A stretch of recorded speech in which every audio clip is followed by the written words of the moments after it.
আসসালামু আলাইকুম ওয়া রাহমাতুল্লাহি ওয়া বারাকাতুহু। নালিতাবাড়িবাসী কেমন আছেন আপনারা?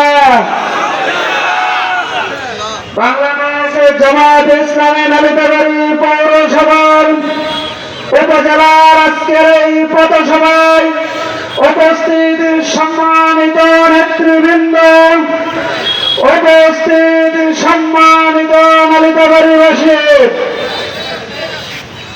বাংলাদেশ স্বাধীনতার পর থেকে যতগুলি নেতৃত্ব আমরা পেয়েছি, প্রত্যেকটি নেতৃত্ব সততা এবং নৈতিকতা না থাকার কারণে আমাদের এই দেশ বারবার পিছিয়েছে।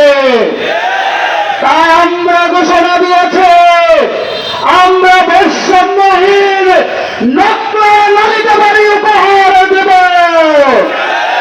এই নকলা নালিতাবাড়িতে কৃষি, শিক্ষা, স্বাস্থ্য সকল খাতে সর্বোচ্চ বিনিয়োগ করব ইনশাআল্লাহ।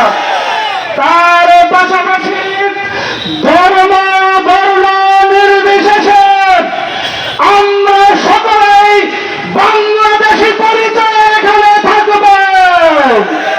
সামাজিক সুবিচার নিশ্চিত করব, সম্পদে রূপান্তর করব।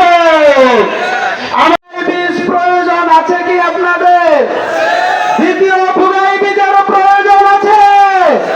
দ্বিতীয় বুগাই বীজ করার প্রত্যয় ঘোষণা করছি এখন থেকে। স্বপ্ন সেই দেখতে পারে